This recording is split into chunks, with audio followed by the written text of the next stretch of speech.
Chief Nim Kidd, thank you so much for your time today. I wanted to ask you about these medical teams that the federal government is sending to Dallas and to cities across the state. What can you tell us about when they are going to be arriving and what exactly they will be doing?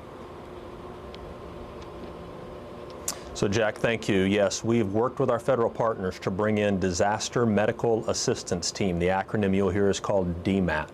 DMAT teams do a lot of different jobs. They've responded all across the nation for major disasters. What we're asking for in this particular instance is help in our hospitals, whether it's on the floor of the ICU, to bring in the right level of physician and nurses to be able to help support hospitals. Across the state, we've asked for 7 DMAT teams right now.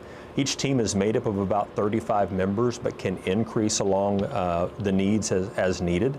The other thing, Jack, that I want to tell you that we're asking for is working very close to the Department of Defense, as well as Veterans Affairs, Health and Human Services, and FEMA.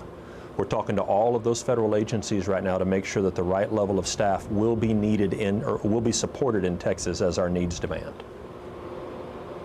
And so how soon are they going to be here, and how urgent is the need? So some of them are here now. And I think the urgency of the need is, it's really dependent on who you talk to. Some say we needed them here yesterday. Some say we're still managing our own right now.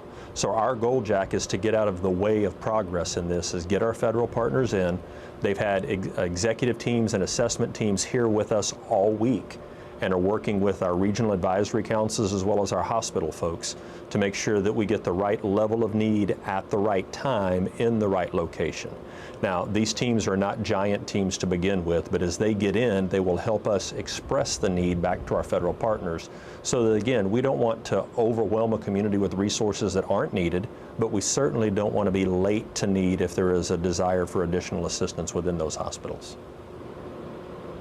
When I spoke with Secretary Azar yesterday, he said this is really a staffing issue and that the hospitals have enough total beds and ICU beds and ventilators. Is that still the assessment as of today? Jack, we see that the same way. When you look at the way our system is built with 22 regional advisory councils across the state, every hospital, every licensed facility participates in a RAC, a regional advisory council. Those RACs are even further refined into 8 hospital preparedness regions, HPPs, for hospital preparedness program. And then those hospital preparedness programs report back to the Texas Department of State Health Services. The reports that we received today say there's still over 11,300 general purpose beds available across the state and just under 1,000 ICU beds available across the state. The shortage in that is staffing, and that's why we're getting our federal partners to bring in staffing. And it's not just on the feds. Our Department of State Health Services has done a great job of contracting with private providers and bringing in additional contract nurses to support these areas.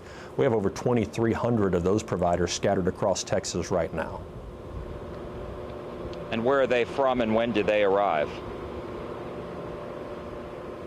So some of them live in Texas and have worked in Texas. Some of them are from out of state, and they've been working for several days, maybe a couple of weeks even, in certain areas across the state.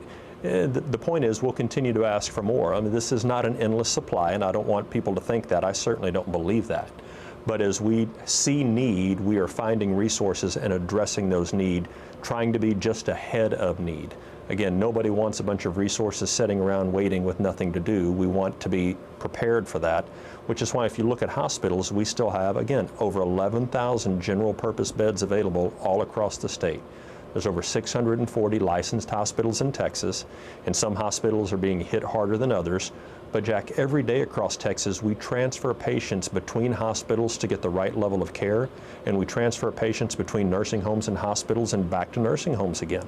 So that system goes on behind the scenes every day across Texas. We're continuing to support that system and bringing in additional resources to help make sure we are ahead of need. And so when you talk about shifting of staffing and patients throughout the hospitals, how much of that has gone on here in the Dallas-Fort Worth area? And talk to me a little bit about whether any hospitals here individually have been overrun. So that'll probably be best coming from your local hospitals about which ones are feeling the stress more than others. I have a little bit of visibility to that, but Jack, the best answer for you is going to come from those hospitals there locally.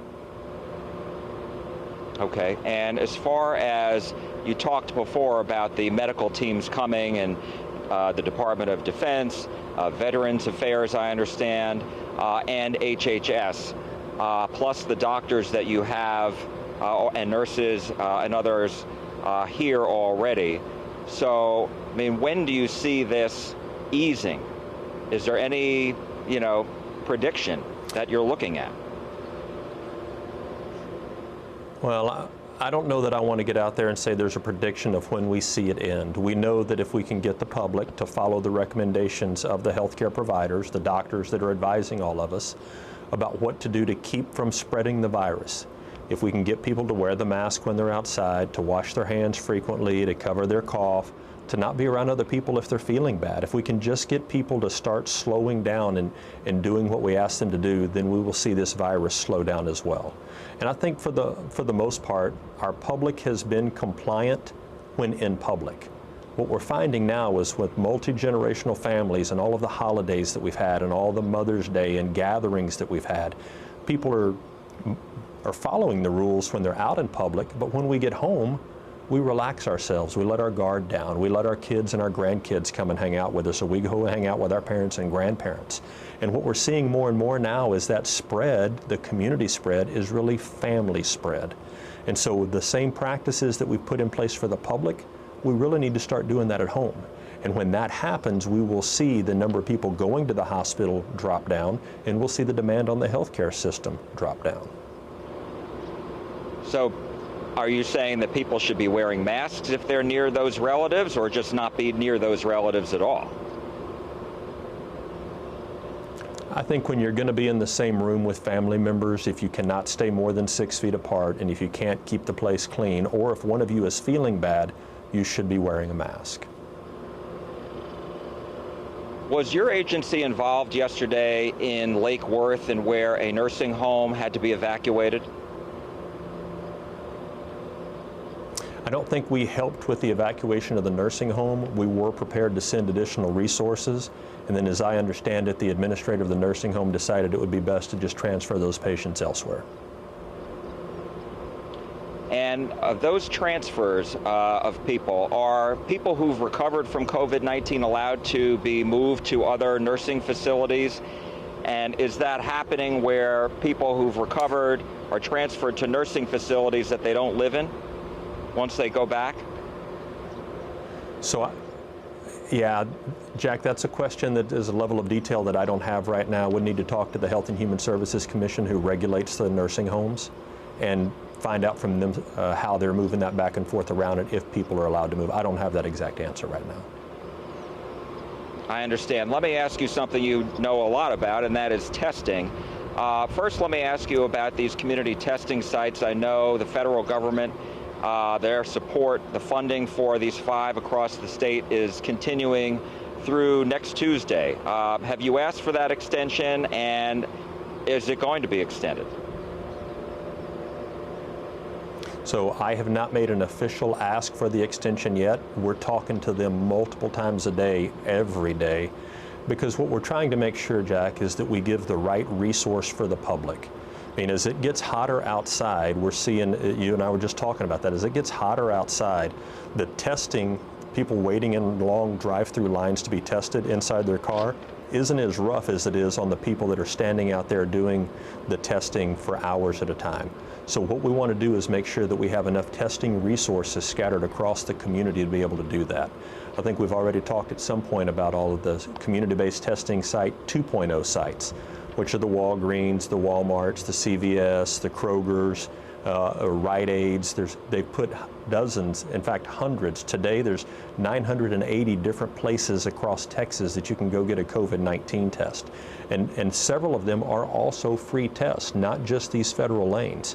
And so on our website at texas.gov/COVID-19, You can look for those sites. If you download it onto your phone will show you which ones are in a 5, 10, or 15-mile radius from where your phone is at that time. And then if you click on each one of those dots, it will give you all of the details about that site, whether it is a paid test or a free test, whether you need insurance, whether you need a physician prescription to get the test, or all of the rules about the site, time, date, location. So we encourage people to go look at that site before they just go get in a line somewhere to make sure they understand what's going to be required of them. So our federal partners have not backed away from this. We are all trying to find the right strategy to make sure that Texans get tested in a very safe and effective manner. Chief, real quick, I know your time is short, very quick follow-up, and that is, from what I'm told, is these places that Walgreens and other drugstores that are helping the state out distribute these tests, they run out and then long lines form in the afternoon at the community test sites. So the demand is still there. What is the answer to that? Yeah, we're not disagreeing that the demand is still there. And we know that a lot of those sites are trying to balance the load that goes into the laboratories. Remember, the lab turnaround time is very important to everyone. A lot of the places where we've had longer lab turnaround times are not ones that the state has managed. And so when we see those places where only are offering 100 or 150 or 200 tests a day, that's because they've guaranteed that amount of lab space in the laboratory that they've contracted with. That is so that they can get a quick turnaround and answer back. So testing everybody that needs to be tested is important to us. We will ask you if you're not symptomatic or you haven't been in contact with anybody, if you just stay home, that is as good as we can do at this point in time. We don't want to overload our testing lines, and we don't want people out intermingling with each other if they don't have to. So a lot of testing still going on. I believe yesterday we ran 48,000 tests across the state. We've had as high as 60,000 in some days. So there is capacity. If we can get people to go online and register for tests through COVID-19, or do I need a coronavirus test, or do I need a COVID-19 test? Check out those websites, go register and get your place in line if you feel you need a test. Chief Nim Kidd, thank you so much for your time today. Really appreciate it. Jack, thank you. Appreciate all you do for us.